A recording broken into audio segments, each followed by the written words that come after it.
Even when you feel low, you can still go. Even when you feel slow, you can still go. Even when there's no hope, you can still go. Go, go, go, go, go, go, go, go. Hi everyone, आपका hopefully gate का जो exam गया है वो अच्छा गया होगा। तो अब हम यहाँ पे ऑर्गेनिक केमिस्ट्री का जो एनालिसिस है वो देखेंगे। सो बेसिकली आपके पास 7 MSQ आए हुए थे, 2 NAT थे और 8 आपके पास MCQs थे। सो ओवरऑल वैसे तो जो क्वेश्चन थे वो ईजियर साइड पे ही थे, लेकिन क्योंकि आपके पास MSQ जो है वो ज़्यादा पूछे गए थे तो हम कह सकते हैं कि जो लेवल था वो मॉडरेट टू टफ था, मॉडरेट टू ईजी था। ठीक है, सो स्टार्ट करते हैं अपना एनालिसिस से। ठीक है, सो सबसे पहले हमारे पास जो फर्स्ट क्वेश्चन था उसमें आपको ये बताना था कि M/Z की जो वैल्यू है पीक की, बेस आयन पीक की, आपको बतानी थी इंटेंस पीक 120 पे किस वाले स्ट्रक्चर्स में ऑब्टेन होगी। तो आपके पास ये वाले 2 स्ट्रक्चर्स थे, MSQ क्वेश्चन था आपके पास। तो यहाँ पे आपके पास क्या था, मैक्ले-फर्टी रीअरेंजमेंट से आपके पास क्या होगी, इस तरीके से बेस आयन पीक जो है वो ऑब्टेन होगी, है ना। तो इस वाले पे आपके पास क्या आएगी, बेस आयन पीक इस तरीके से। इसकी जो आपके पास M/Z की वैल्यू थी वो कितनी थी, 120। सिमिलरली यहाँ पे भी सिमिलर वे में ही आपके पास क्या होगी, मैक्ले-फर्टी रीअरेंजमेंट, और आपके पास क्या आएगी, M/Z इज इक्वल टू 120 पे बेस आयन पीक ऑब्जर्व होगी। ठीक है, उसके बाद नेक्स्ट जो क्वेश्चन था उसमें आपसे पूछा गया था कि कौन सा ऐसा कंपाउंड है जो म्यूटा रोटेशन जो है वो शो नहीं करता। ठीक है, डाइसैकेराइड पूछा हुआ था। तो यहाँ पे आपके पास सुक्रोज होगा उसका आंसर, जिसमें आपके पास क्या होगा, जो म्यूटा रोटेशन शो नहीं करता, और उसका जब आप हाइड्रोलिसिस करोगे तो उसके बाद आपको क्या ऑब्टेन होगा, 2 अलग अलग मोनोसैकेराइड्स जो है वो ऑब्टेन होंगे। ठीक है, उसके बाद जो नेक्स्ट क्वेश्चन था आपके पास उसमें आपसे रेट्रोसिंथेसिस डिस्कनेक्शन से क्वेश्चन था। आपसे पूछा हुआ था कि बेस्ट रेट्रोसिंथेटिक पाथवे जो है वो कौन सा होगा। तो यहाँ पे अगर आप इस पोजीशन से जो है इसका डिस्कनेक्शन करोगे तो आपके पास यहाँ पे एक्टिव मिथिलीन क्या मिलेगा, कंपाउंड मिलेगा। सो यहाँ पे जो बेस्ट सुटेबल पाथवे था ना आपके पास ये वाला था, यहाँ से आपको क्या करवाना था, डिस्कनेक्शन करवाना था। नेक्स्ट क्वेश्चन में आपको यहाँ पे HA का बताना था, जो मल्टीप्लिसिटी है वो कितनी आएगी। तो यहाँ पे देखो, यहाँ पे HA जो है वो ड्यूटेरियम की वजह से स्प्लिट होगा, और यहाँ पे 2Ni+1 का फॉर्मूला लगाओगे आप, 2Ni+1। यहाँ पे आपके पास N कितने हैं, यहाँ पे 2 है, ड्यूटेरियम 2 है, तो यहाँ पे आपके पास 2 आएगा, और जो I की वैल्यू है ड्यूटेरियम के लिए वो कितनी होती है, 1। सो यहाँ पे जब आप लगाओगे तो यहाँ पे आपके पास क्या आएगा, 5। दैट मीन्स इस केस में जो आंसर था वो क्या था, क्विंटेट। ठीक है, सो इसका आपका क्या आना था, क्विंटेट आना था। आगे देखते हैं नेक्स्ट क्वेश्चंस। ओके, एक क्वेश्चन आपके पास ऐसा पूछा गया था, आपके पास क्या थी, इस तरीके से एल्कीन थी, उससे आपके पास कीटोन का फॉर्मेशन करवाया हुआ था। सो आपके पास ये MSQ थे, तो इसमें देखो ये 3 जो ऑप्शंस हैं वो करेक्ट होंगे। कैसे, यहाँ पे सबसे पहले अगर हम देखते हैं MCPBA क्या कराएगा, इसका इपॉक्सीडेशन कराएगा ऐसे, और उसके बाद BF3OET की प्रेजेंस में यहाँ पे क्या होगा, ऑक्सीजन के लोन पेयर इधर इसके साथ कोऑर्डिनेट करेंगे। ठीक है, और यहाँ पे आपके पास ये जो रिंग है वो क्या करेगी, ओपन करेगी, ये जो इपॉक्साइड रिंग है वो ओपन हो जाएगी। ठीक है, सो उसके बाद यहाँ पे जैसे ही ये रिंग ओपन होगी तो यहाँ पे आपके पास क्या मिलेगा, इधर आपके पास पॉजिटिव चार्ज और इधर आपके पास OBF3। उसके बाद नेक्स्ट स्टेप में क्या होगा, यहाँ से आपके पास हाइड्राइड जो है वो इधर ट्रांसफर हो सकता है। ठीक है, सो यहाँ से आपके पास हाइड्राइड ट्रांसफर होगा ऐसे, यहाँ पे आपके पास इधर से हाइड्राइड ट्रांसफर हो जाएगा यहाँ पे, और यहाँ पॉजिटिव चार्ज आ जाएगा। उसके बाद ये बॉन्ड जो है वो ऐसे ब्रेक करेगा, और आपके पास ये जो कीटोन है वो क्या हो जाएगा, ऑब्टेन हो जाएगा। ठीक है, तो एक आप ऐसे कर सकते हो, तो फर्स्ट जो है वो आपका करेक्ट होगा। उसके बाद सेकंड वाले में अगर हम बात करें तो यहाँ पे जो रिएक्शन है वो कैसे होगी, देखो इसमें आपके पास NBS जो डाला हुआ है पेरोक्साइड की प्रेजेंस में डाला हुआ है, तो यहाँ पे सबसे पहले स्टेप में आपके पास क्या होगा, इस वाली पोजीशन पे Br लग जाएगा एलाइलिक पोजीशन पे। उसके बाद NaOH की प्रेजेंस में क्या होगा, OH नेगेटिव इस वाले सेंटर पे अटैक करेगा, इस Br ग्रुप को लीव करेगा। तो यहाँ पे आपके पास क्या लग जाएगा, सेकेंड स्टेप के बाद सब्सटीट्यूशन के बाद यहाँ पे आपके पास OH लग जाएगा। ठीक है, उसके बाद थर्ड स्टेप में क्या गिवन है, MnO2। सो MnO2 क्या कराएगा, इसका ऑक्सीडेशन। सो यहाँ पे ये जो अल्कोहल है वो किसके अंदर कन्वर्ट हो जाएगा, डबल बॉन्ड O के अंदर। और उसके बाद लास्ट स्टेप में आपके पास क्या है, Li लिक्विड अमोनिया। सो वो क्या करेगा, इस पाई बॉन्ड को रिड्यूस करेगा इस तरीके से, है ना। सो इस पाई बॉन्ड को रिड्यूस करेगा, आपको ये जो है कंपाउंड जो है वो मिल जाएगा। ठीक है, सो यहाँ पे हम इस तरीके से भी कर सकते थे। सो सेकेंड वाला भी हमारे पास क्या होगा, करेक्ट होगा। उसके बाद अगर हम थर्ड वाला देखते हैं ऑप्शन, तो उस केस में आपके पास क्या है, SeO2 है। SeO2 की प्रेजेंस में आपके पास यहाँ एलाइलिक पोजीशन पे OH ग्रुप जो है वो अटैच हो जाएगा। उसके बाद डेस मार्टिन पर DMP जो है वो आपको गिवन था। सो ये क्या करेगा, आपके पास एलाइलिक अल्कोहल को कन्वर्ट कर देगा डबल बॉन्ड O के अंदर। सो यहाँ पे किस में कन्वर्ट हो जाएगा, डबल बॉन्ड O के अंदर, इस तरीके से। उसके बाद आपके पास क्या गिवन है थर्ड स्टेप में, केस इलेक्ट्राइड। तो यहाँ पे आपके पास क्या होगा, जो H नेगेटिव है वो इस सॉफ्ट सेंटर पे अटैक करेगा, क्योंकि ये बल्की है और हमारे पास कैसा है, सॉफ्ट है। इसकी वजह से यहाँ पे आपके पास क्या बनेगा, इस तरीके से आपके पास क्या होगा, यहाँ पे पाई बॉन्ड, इधर O नेगेटिव, और यहाँ पे जब वर्कअप के बाद OH के अंदर कन्वर्ट होगा तो यहाँ पे आपका क्या हो जाएगा, उसके बाद कीटो इनोल टोटोमेरिज्म हो जाएगा, और ये किसके अंदर कन्वर्ट हो जाएगा, हमारे फॉलोइंग कीटोन के अंदर। ठीक है, तो ये वाला भी हमारा क्या होगा, करेक्ट। ओके, उसके बाद नेक्स्ट वाला क्वेश्चन देख लेते हैं। ठीक है, नेक्स्ट क्वेश्चन में आपसे यहाँ पे पूछा हुआ था, ये रिएक्शन पूछी हुई थी। देखो, इसके अंदर आपके पास अटैक करा रखा था alpha beta unsaturated carbonyl compound का MEMGBr के साथ। उसके बाद PCC और H2PD में PDC में आपसे पॉसिबल प्रोडक्ट जो है वो पूछे हुए थे। तो यहाँ पे देखो आपके पास ना जो चारों ऑप्शन थे उसमें ऑब्वियसली यहाँ पे क्या होना था, ये Me का अटैक होना था इस वाले अल्फा बीटा अनसैचुरेटेड सिस्टम पे, और इस तरीके से आपके पास क्या ऑब्टेन होना था, ये वाला फॉलोइंग कंपाउंड ऑब्टेन होना था। ठीक है, अब यहाँ पे जो Me है, क्योंकि पॉसिबल प्रोडक्ट्स पूछे थे तो आपको दोनों देखने थे। ये Me जो है वो ET के सेम स्टीरियो में भी आ सकता है और ऑपोजिट स्टीरियो में भी आ सकता है। दैट मीन्स Me वेज से भी अटैक कर सकता है, डैश से भी। तो आपको बस यहाँ पे देखो, डैश से भी कर सकता है, वेज से भी कर सकता है।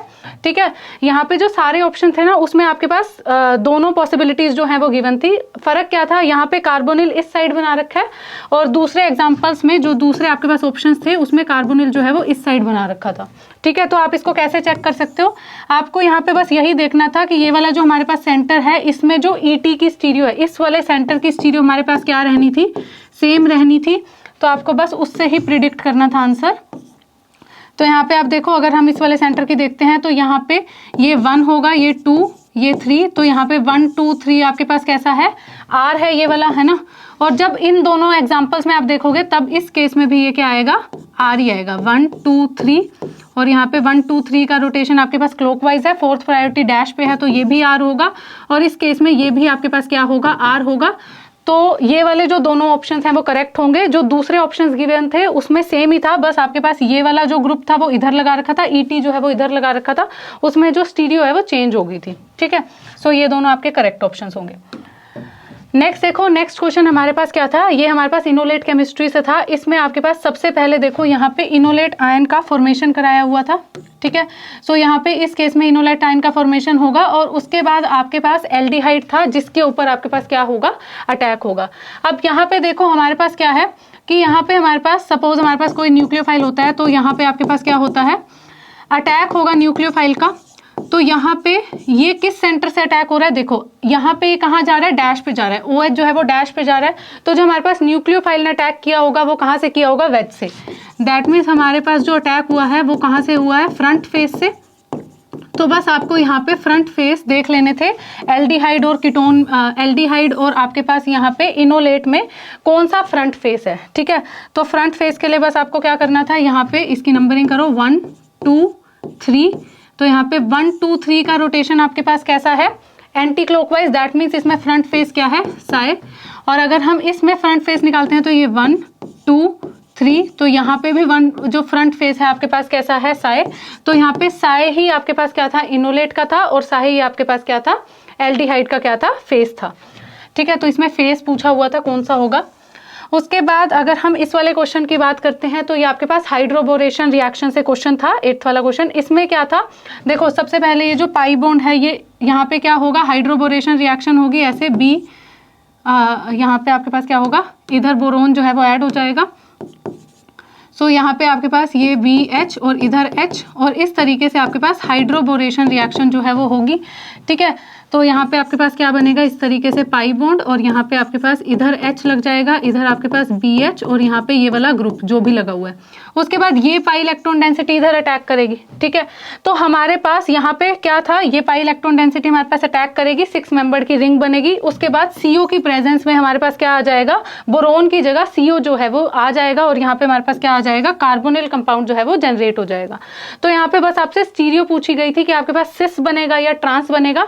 तो जब भी ऐसे आपके पास हाइड्रोबोरेशन होता है तो उस केस में आपके पास कौन सा प्रोडक्ट बनता है, ट्रांस वाला प्रोडक्ट जो है वो बनता है, क्योंकि यहाँ पे बोरोन का क्या होता है, सिन एडिशन होता है। तो इधर भी आपके पास बोरोन का सिन एडिशन होगा, उसके बाद ये जो पाई इलेक्ट्रॉन डेंसिटी अटैक करेगी तब भी सिन एडिशन होगा। तो यहाँ पे आपके पास क्या बनेगा, ट्रांस प्रोडक्ट जो है वो फॉर्म होगा। उसके बाद देखो नेक्स्ट स्टेप में ये हमारे पास X बनेगा। उसके बाद नेक्स्ट स्टेप में LDA TMSCl की प्रेजेंस में रिएक्शन कराई थी, तो सबसे पहले आपके पास इनोलेट आयन फॉर्म होगा। उसके बाद नेक्स्ट स्टेप में ये PH SCl के ऊपर अटैक करेगा, तो यहाँ पे आपके पास क्या बन जाएगा, इस तरीके से आपके पास यहाँ पे क्या बनेगा, SPH जो है वो अटैच हो जाएगा।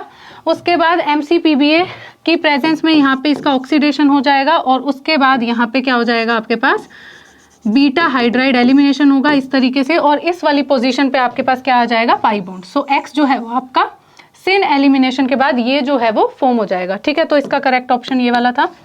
नेक्स्ट देखते हैं।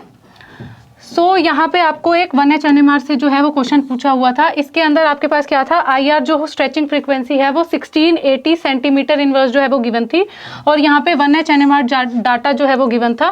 तो देखो ये वाले जो सिग्नल्स थे वो किसके कॉरस्पॉन्डिंग थे, 2 हाइड्रोजन थे हमारे पास, ठीक है। तो ये हमारे पास बेंजीन से अटैच जो प्रोटॉन्स हैं वो थे, ठीक है। तो यहाँ पे भी हमारे पास क्या है, 2 हमारे पास प्रोटॉन्स हैं। अगर ये HA है तो ये वाले क्या होंगे, HB। सो पैरा सब्सटीट्यूटेड था, सारे ही केसेस में हमें पैरा सब्सटीट्यूटेड जो है वो गिवन था। उसके बाद यहाँ पे 3.8 के ऊपर हमारे पास सेप्टेट आ रहा था, वो किसके कॉरस्पॉन्डिंग था, इस वाले H के कॉरस्पॉन्डिंग था। 1 हाइड्रोजन का सेप्टेट तभी आएगा जब यहाँ पे 2 CH3 से वो क्या होगा, अटैच्ड होगा। उसके बाद 2.2 पे आपका सिंगलेट आ रहा था 3 हाइड्रोजन के लिए। तो यहाँ पे देखो इन 3 हाइड्रोजन के लिए आपके पास क्या आ रहा था, 2.2 पे सिंगलेट आ रहा था, और यहाँ पे 1.9 पे आपके डबलेट आ रहा था 6 हाइड्रोजन के लिए। सो ये वाले आपके पास 6 हाइड्रोजन है जिनके लिए आपके पास क्या आ रहा था, डबलेट आ रहा था इस H की वजह से, ठीक है। सो बेसिकली आपके पास ये जो है वो सारी कंडीशंस को सेटिस्फाई कर रहा था। यहाँ पे जो 1680 सेंटीमीटर इनवर्स है वो हमारे पास क्या होगी, अल्फा बीटा अनसैचुरेटेड कीटोन की स्ट्रेचिंग फ्रीक्वेंसी होगी, ठीक है। तो एक केस में तो आपके पास एल्डिहाइड वाला प्रोटोन गिवन था, वो तो आपके पास आंसर ही नहीं हो सकता क्योंकि एल्डिहाइड वाली रेंज में कोई भी ऑप्शन गिवन नहीं था। दूसरा आपके पास ऐसा था कि आपके पास OCH3 था। सो OCH3 वाले की जो हमें रेंज पता है डेल्टा की, वो तो हमारे पास ज़्यादा होती है 3.5 के राउंड।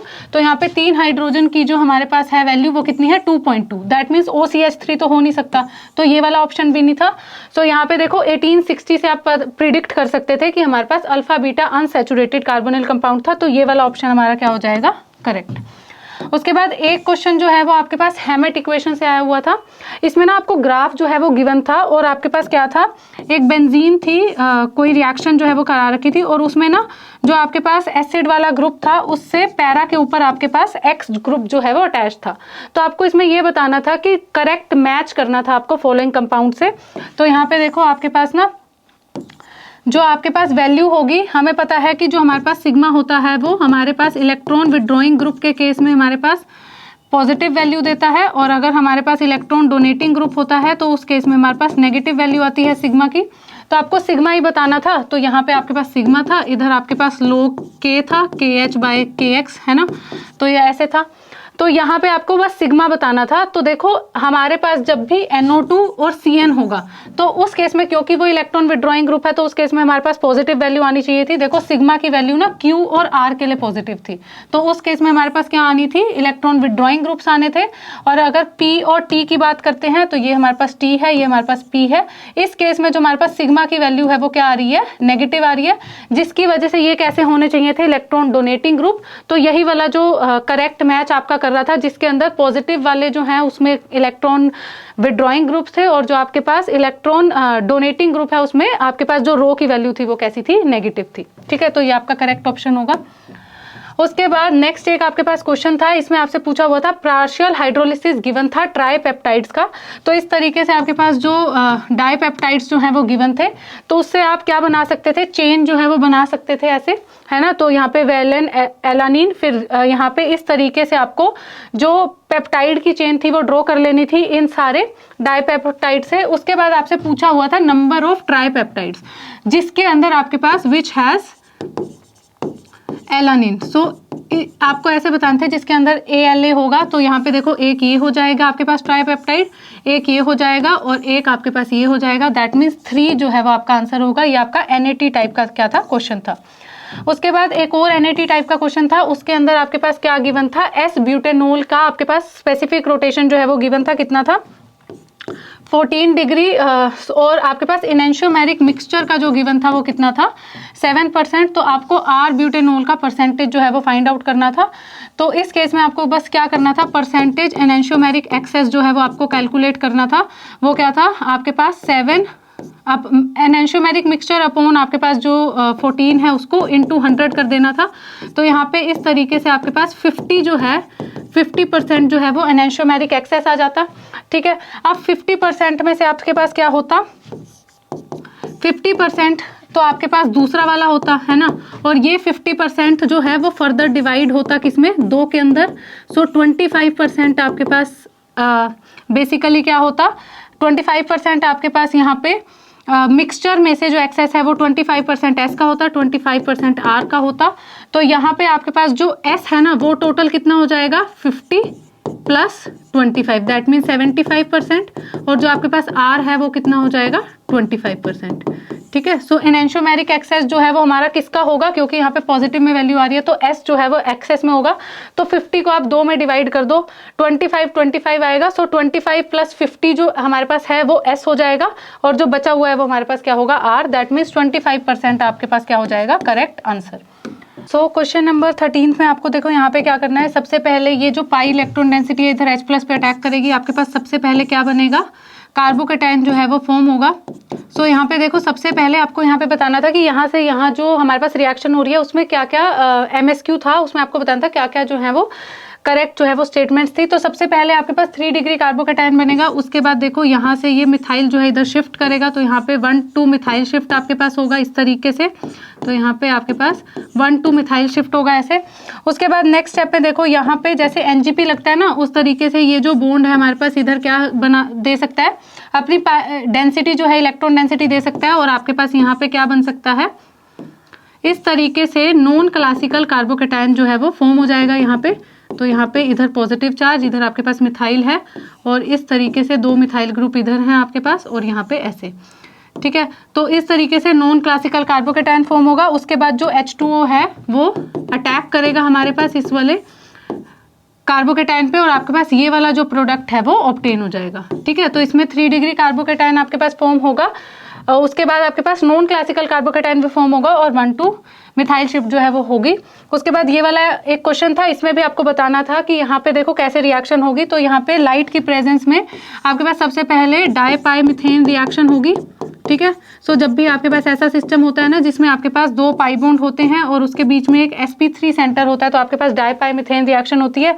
और इस केस में आपके पास क्या होता है, इस तरीके से ये बॉन्ड जो है वो डाई रेडिकल का फॉर्मेशन करते हैं, तो डाई रेडिकल इंटरमीडिएट जो है वो फॉर्म होगा। उसके बाद यहाँ पे आपके पास ये वाला जो प्रोडक्ट है ना वो डाइपाइमिथेन से ऑब्टेन हो जाएगा। ठीक है, सो यहाँ पे ये जो हैं वो आपके मेमोरी बेस्ड क्वेश्चंस थे।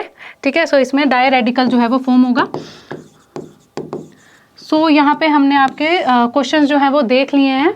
होपफुली आपका जो एग्ज़ाम है वो अच्छा गया होगा, आपको अच्छी रैंक आएगी आपकी। ठीक है, सो होपफुली आपको सारे जो है वो क्वेश्चन क्लियर हो गए होंगे। Happy learning.